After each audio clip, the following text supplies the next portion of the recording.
Basement Bookers Podcast. Hello, everybody, and welcome to the Basement Bookers Podcast. I'm Basement Jer, and this is Rich and Jer. And together, we are the Basement Bookers Podcast. We are two friends who've been watching wrestling forever, together in the straightest way possible. Don't know why I said that. That's the brand of this episode. We just say stuff. Rich, how the hell are you? Are you ready to talk about SummerSlam? I'm good. I'm ready. Let's jump straight into it. We got a big show. We got a really big show. We want to get this episode uploaded to the masses, to the 29 and 29 strong in the Basement Bookers YouTube at least. Thank you, And Manny. that's right. Thank you one and all, especially day one-ish Manny. And now on with the show. Rich, what excites you the most about SummerSlams? Because keep in mind, no pressure. The match you choose will be the first match that we do predictions for. That's right. So I'll be honest. Quite a few matches here excite me, but I think the one that I want to start with is for the World Heavyweight Championship. Seth freaking Rollins defending against Finn Balor of the Judgment Day. So you must have been referring to this match. This match is a rematch of sorts in two ways. This is a SummerSlam rematch, and this is also a rematch from Money in the Bank. That's right. However long ago it was, the first inaugural Universal Champion Finn Balor was crowned. He faced none other than Seth, not freaking yet, the architect still, maybe, Rollins to become the first ever Universal Champion. And then, very next night, Finn had to relinquish the title due to the shoulder injury caused, of course, by Seth Rollins. So this is a long time coming. Finn has a lot of bottled up anger and rage and just frustration at the disrespect shown to him by Seth Rollins when he passed him on the stage and laughed at him. Jared, what do you think? I think it's been 7 years of bad luck. I think Finn Balor, he might have broken a mirror that night at SummerSlam before his match, and he's blamed Seth Rollins ever since. He's really out for justice here. He's probably the most bitter and angry he's ever been. Hopefully, this is the end of it because, like, at first I thought it was great, but now he's just a whiny little you know what. So, hopefully, we got to make a prediction here. We do. And the prediction here is difficult because either man can win, but still, there's a green briefcase. There's a rather large Puerto Rican attached to it. So I'm going to go ahead and pick Seth freaking Rollins to retain his championship.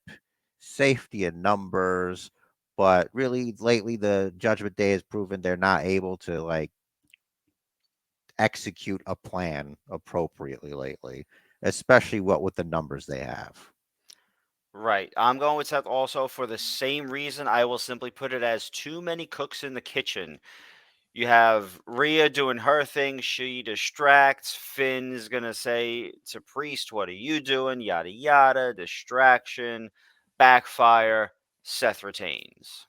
This next match is a triple threat match for a ladies' championship fought for by three ladies, for sure, definitely 100%, 300% women in this match. The estrogen through the roof. So much so that we could only have one women's match at this beautiful SummerSlam pay per view, if I'm not mistaken. And survey says no, there's two, but one of them is technically not a wrestling match. It is a MMA fight-ish match. We'll talk about that next since I brought that up.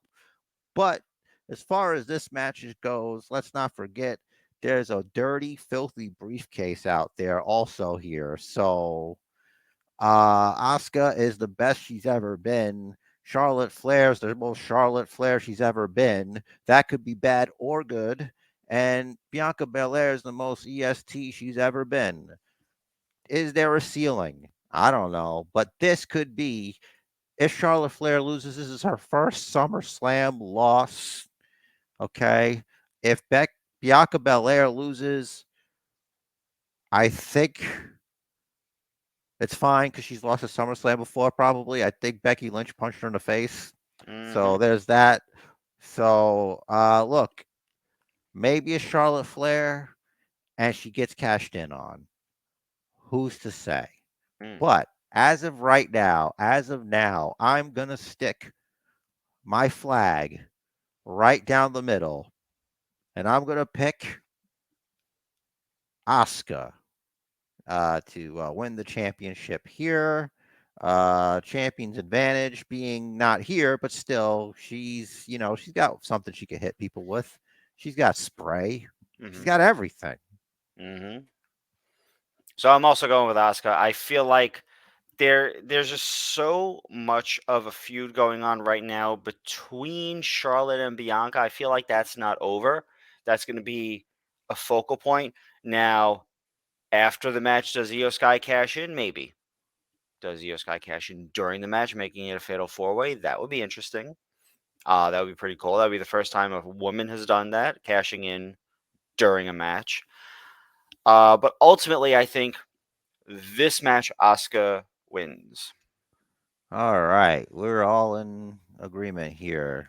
This match is scheduled for one fall. This is the rubber band match. This is the end of the road for Cody Rhodes and Brock Lesnar live in Detroit at SummerSlam. Kid Rock's going to be there. For Becky Lynch and Trish Stratus, no match. Rich, what do you got here?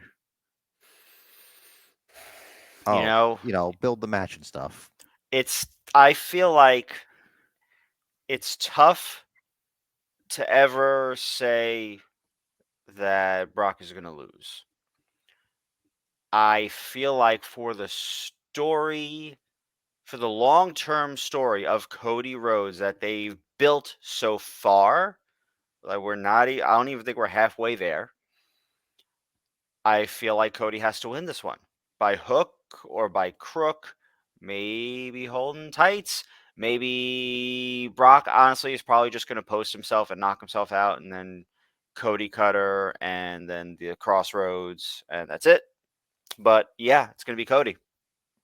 So if they're halfway there, is Cody living on a prayer here? Yes, he is living on a prayer that Brock does not break his arm again. Well, we'll see about that.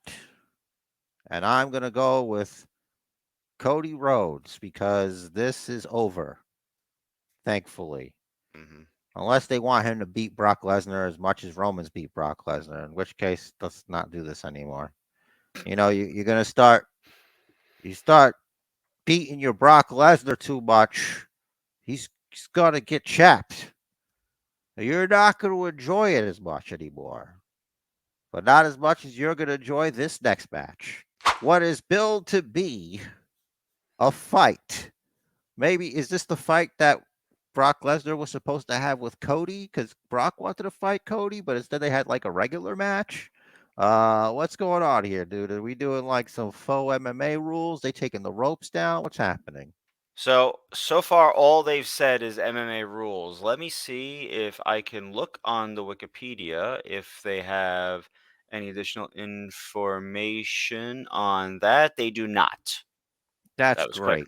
So good. We don't know, and it doesn't matter that we But if don't. right, I feel like MMA rules is good. They could have also done the fight pit, which has already been established on the main roster, but this is what they're doing. So it's going to be good because obviously they both have the straight MMA background.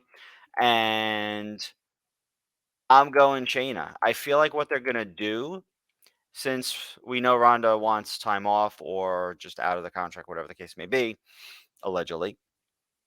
Sources nowhere near the situation have told us nothing, so don't worry about that.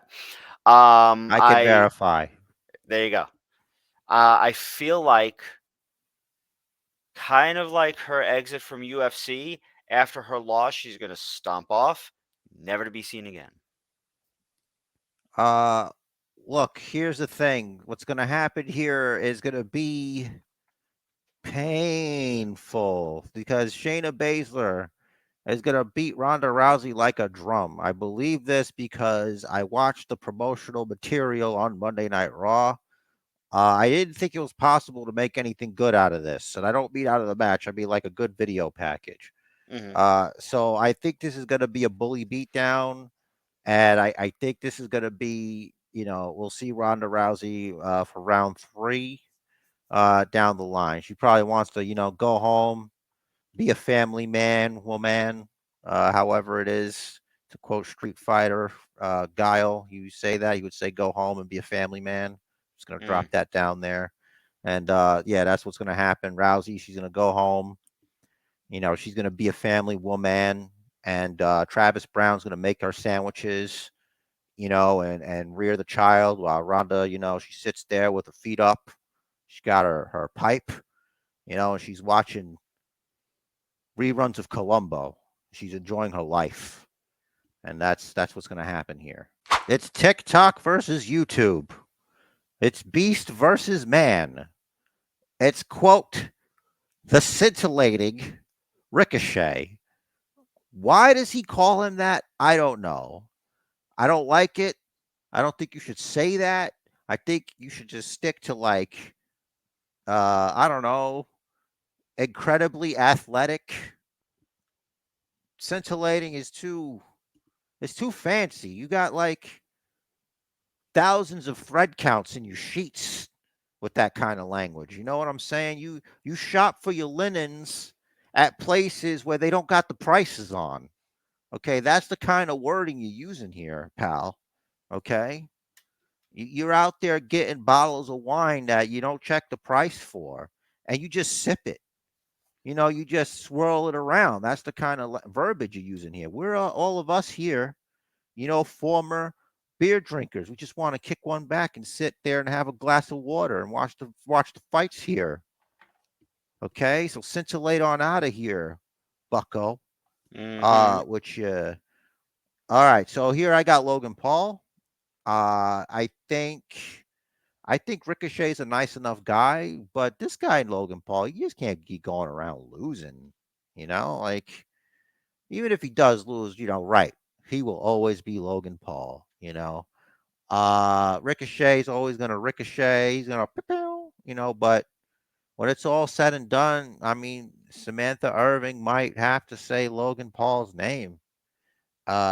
Just like it was said. But now that I think about it, maybe Ricochet does have a chance here.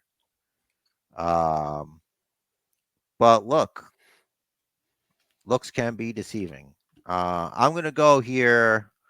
I'm gonna pick Logan Paul, and I reserve the right to return because I don't know about this really. This is a weird match.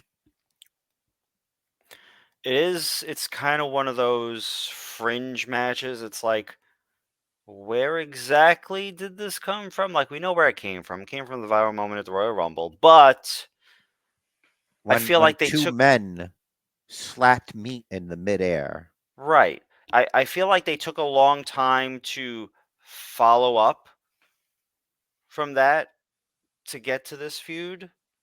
Because from February to what? May or June? Wait, what are we in? We're July even? It's August now. I know. I know what Yeah, month it like, is. Don't worry. are you sure? Yeah, after I checked my clock. Okay.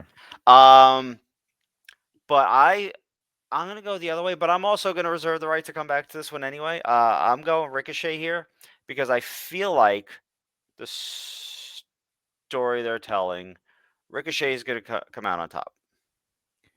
That's what she said. All right. Who? Samantha Irvin? Yeah, Okay, she told me the checking. other day. And still on top. Okay.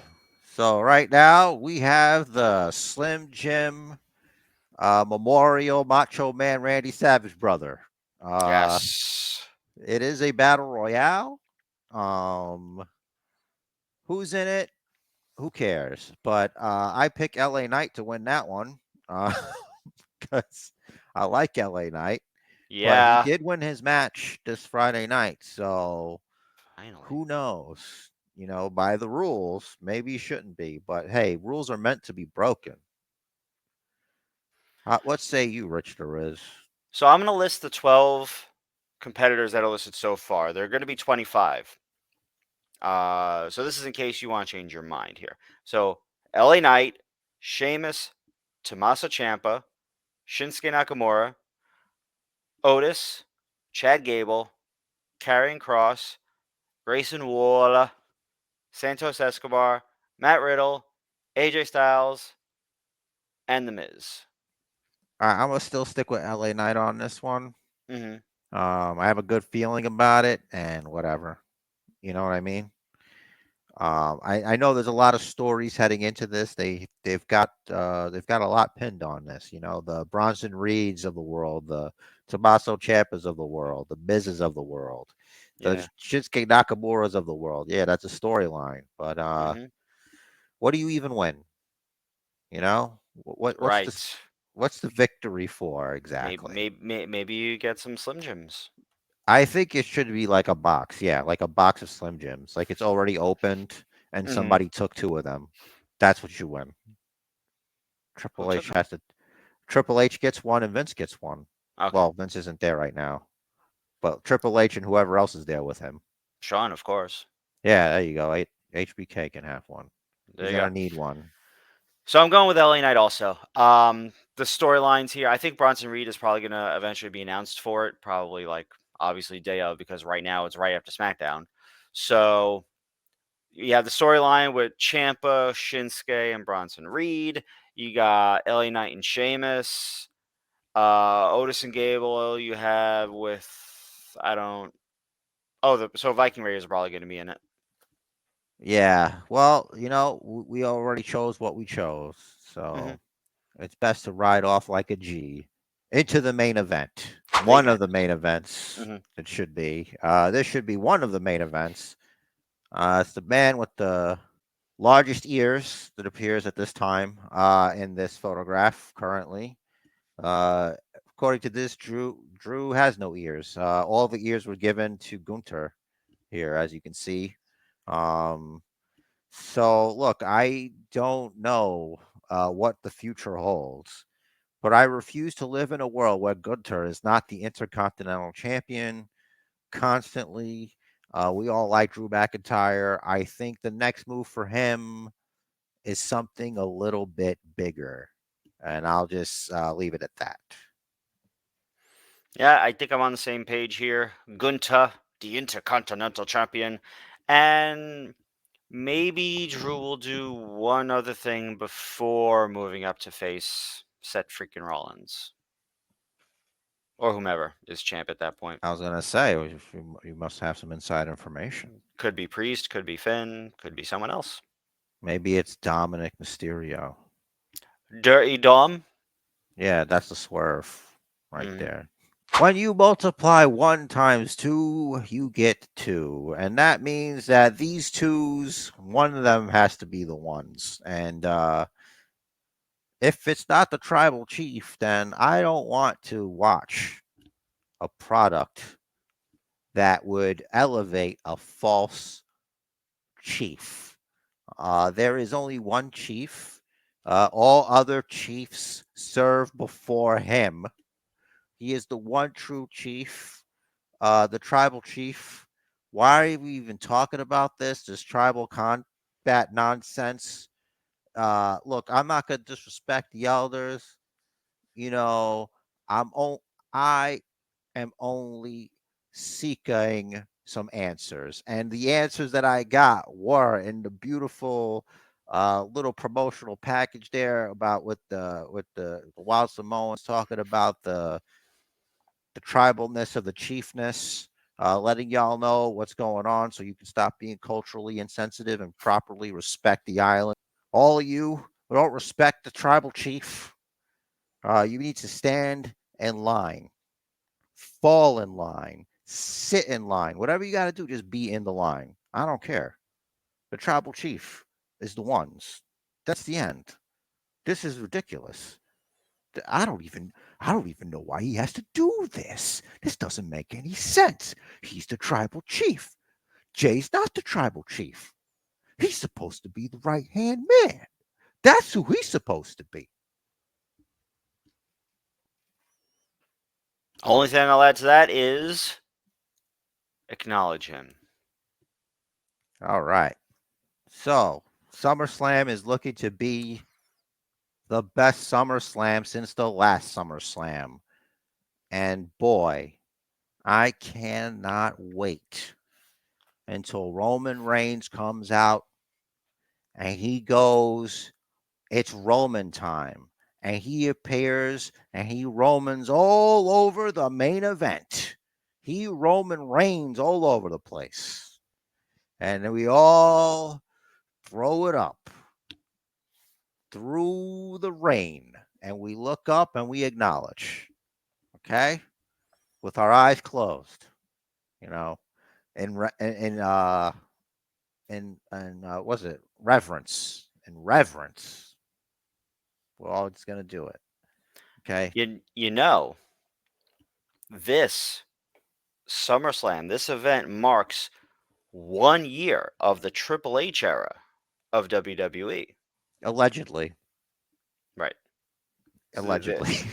there's some asterisks. There may have been a There's script or conspiracy theorists. two ripped up, but I feel like there's a lot more Triple H here now than there was, I guess, money than there was at last year's Money in the Bank. That's right, Rich. And this is when you run down the SummerSlam, what we have on each thing. And then we're going to move on and talk about the Great American Bash briefly. All right.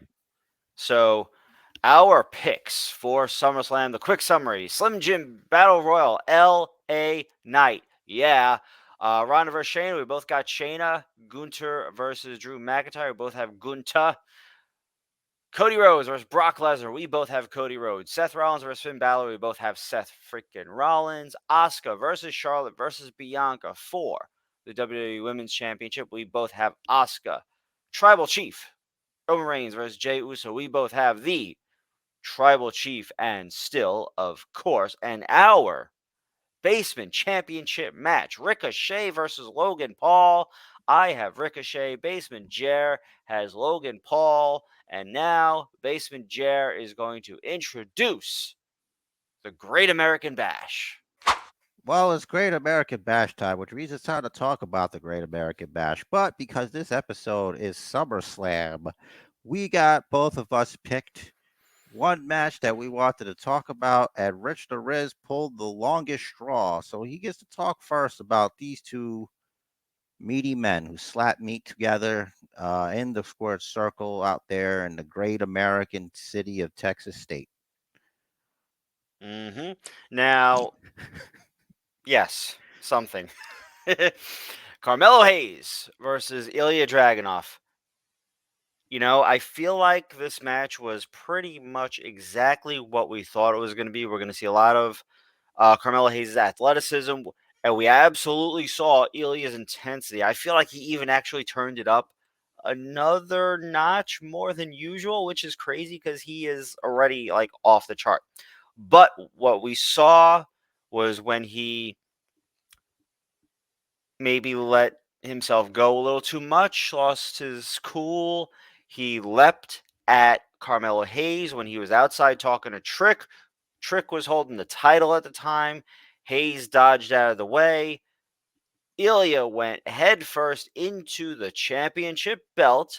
Trick didn't hit him with it, so no DQ. He hit the belt, which was just there at the time. And then Hayes hit, what is it? The nothing but net.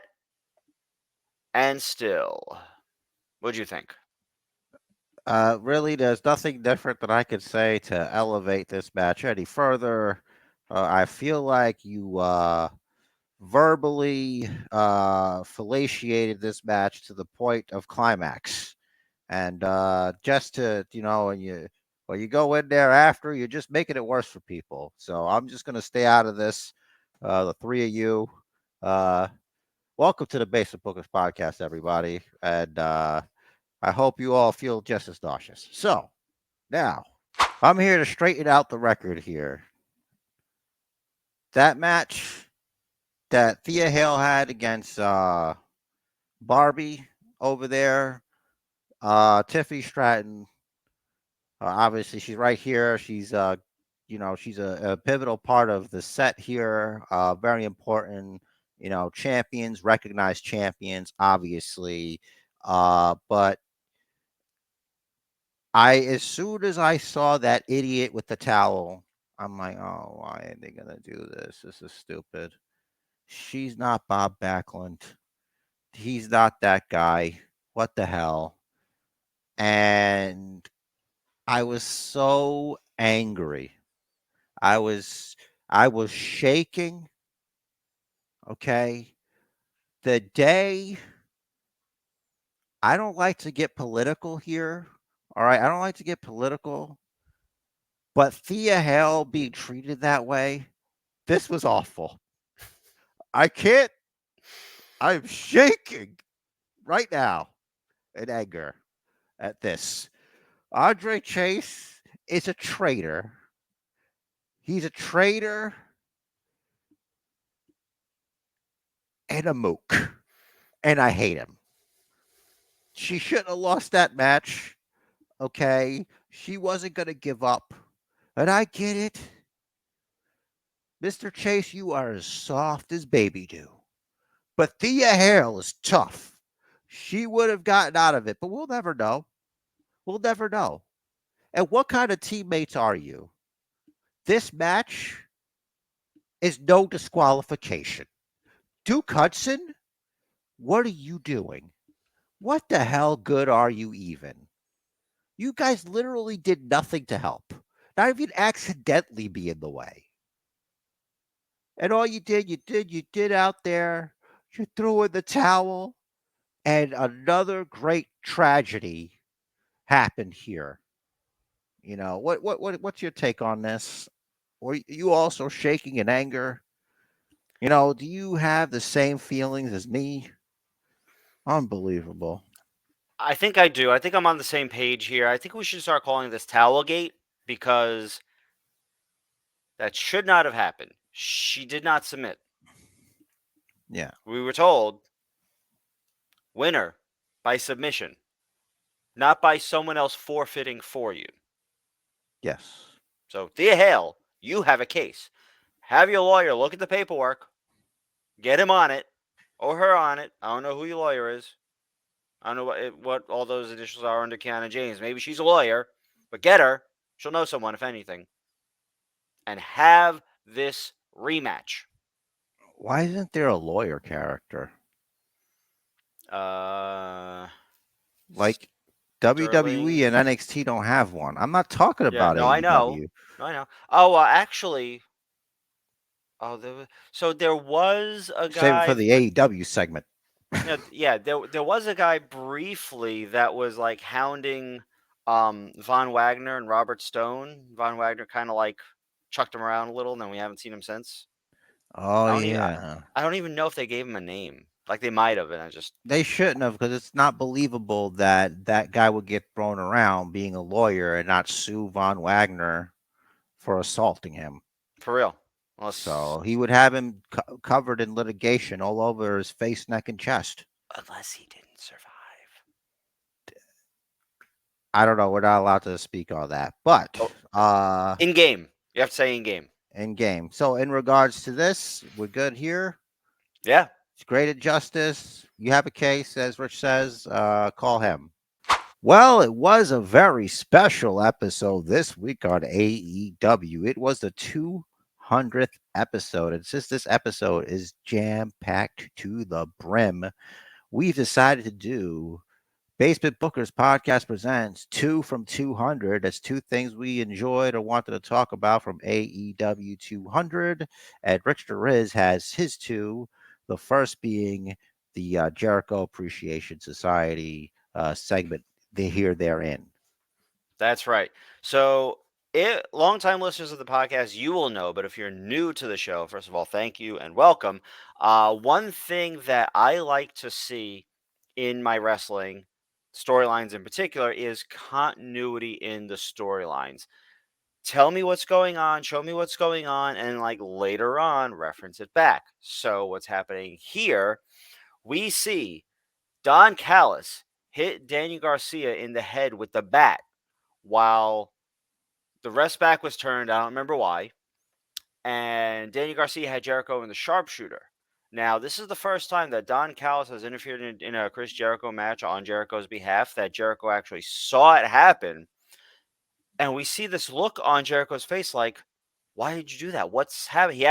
He actually said WTF, people. So then Jericho has a moment of like, what do I do? He gets in the cover, and then immediately after he gets the 1, 2, 3, after they get the win, Jericho and Takeshita, Jericho is still looking distraught, like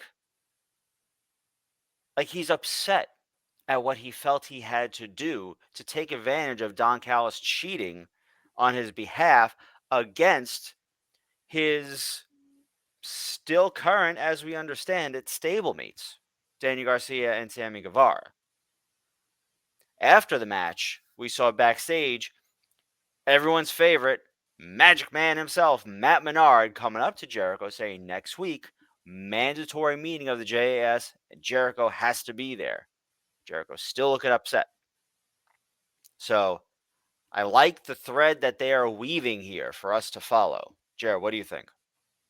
First of all, I think that was very disrespectful of Menard over there.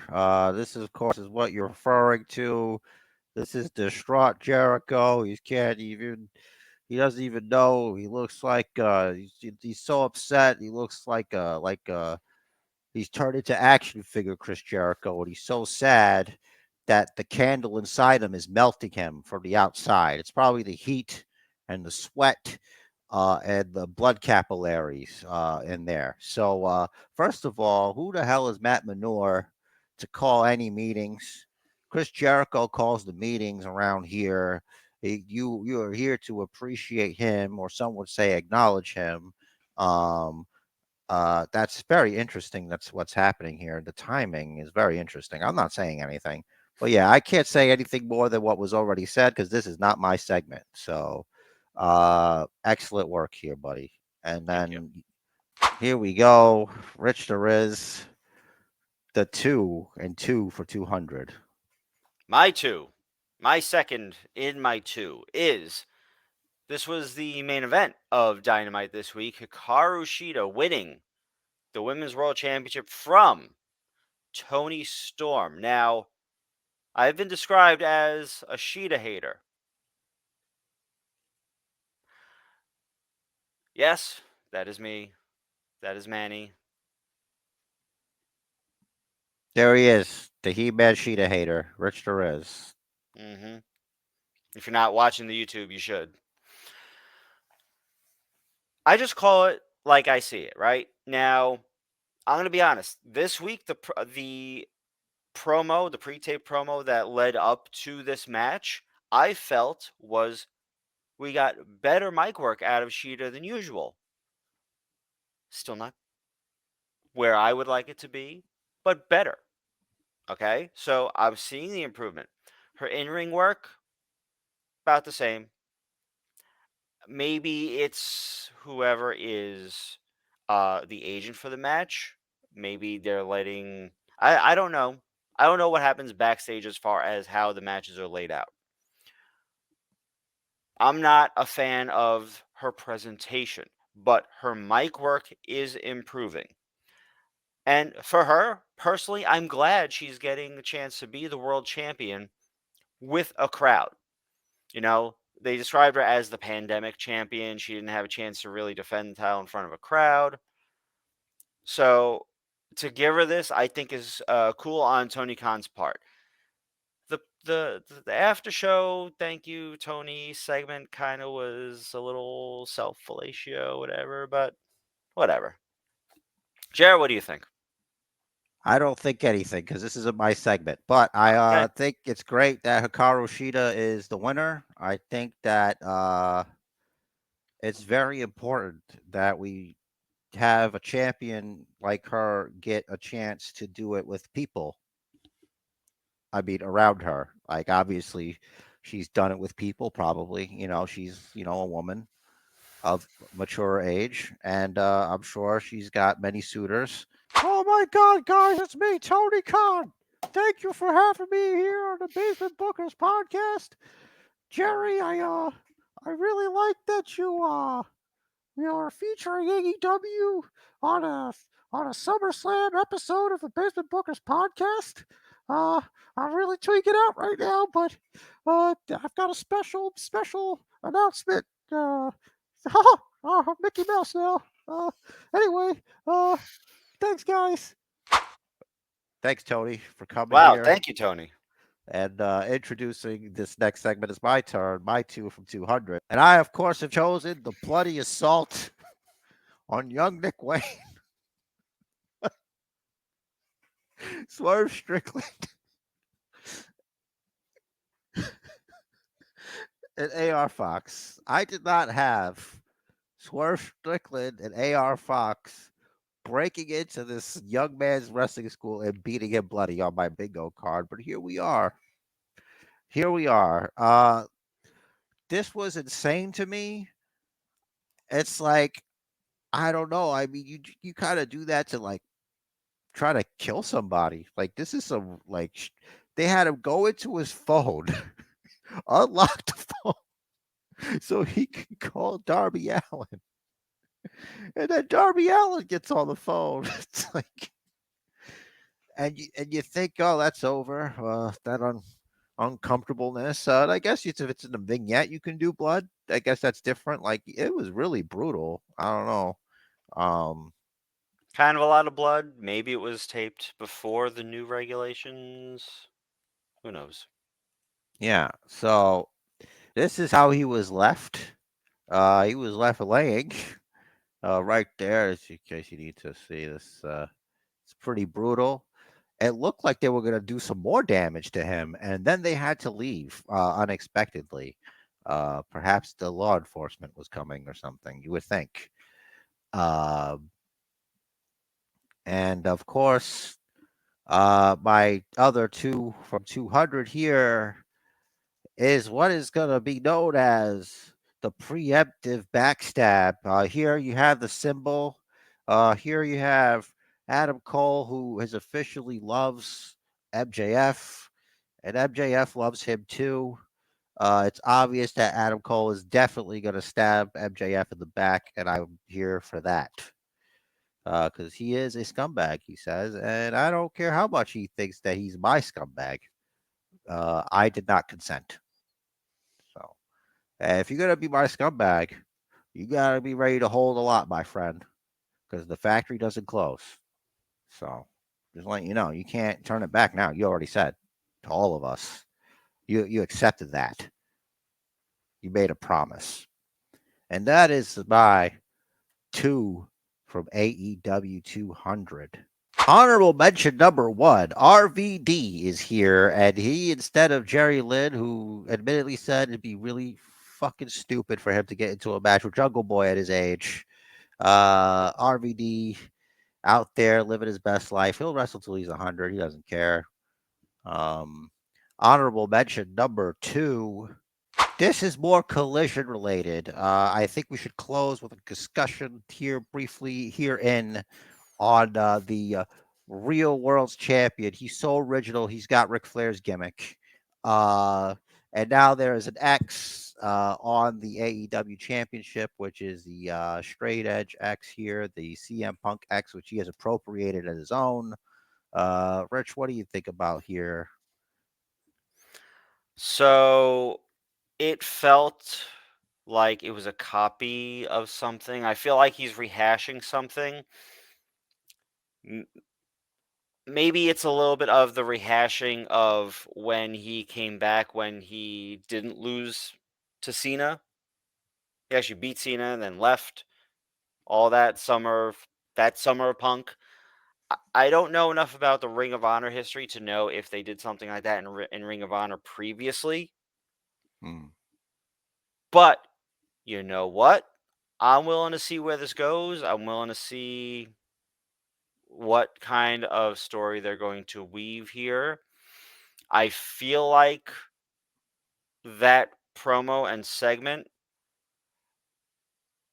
was they were trying to keep Punk face, but I think Punk actually tried a couple of things to make the crowd turn on him or boo him or whatever. Meanwhile, Starks is supposed to be the heel. So I'm not sure. I think they're unsure of the alignments at the moment. And I think the crowds going forward are really going to dictate how that turns out. Yeah, they probably just want the people to make up their own damn mind. Um, I like I said, real world's champion. He's trying to do Ric Flair. I don't think he's that. I think poor Ricky Starks, he goes from carrying around one championship that doesn't mean anything really technically to fighting for another championship that really doesn't mean anything technically. Okay, he can whine and cry all he wants, but that title was taken from him because of that bullshit. And you deserve that. It's not like you actually beat Moxley for that belt, okay? This isn't the UFC. Shut the hell up. All right. You messed up. This is stupid. MJF is the world champion. You're not the world champion. You're just a guy with a belt. And how do we know yours isn't off AEW.com, huh? How do I know that? Actually, I think they're selling this version on Timu now, You'll which have to. as we all know is totally legit. Yeah, I don't know anything about it. So I'm glad I don't. So maybe he did get it from there. Who's to say? Sounds like Wish or something. So Right. great. Well, that was 2 from 200 with some honorable mentions. I hope you all enjoyed all of that. And thank you once again to Tony Khan for guest starring on the Basement Bookers podcast. Come on down anytime you want. If you want to, make any special announcements or lack thereof.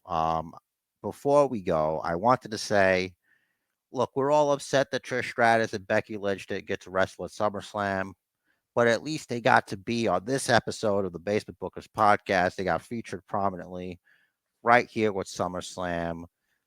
What'd you guys want?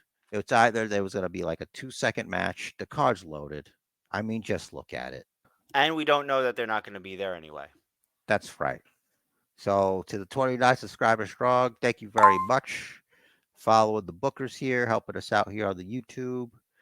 Check out the link tree below for all the links. Rich Perez, do that thing. And Jer's got a parting message. The match of life is scheduled for one fall, so make it count. Do what the man says. Follow the booker.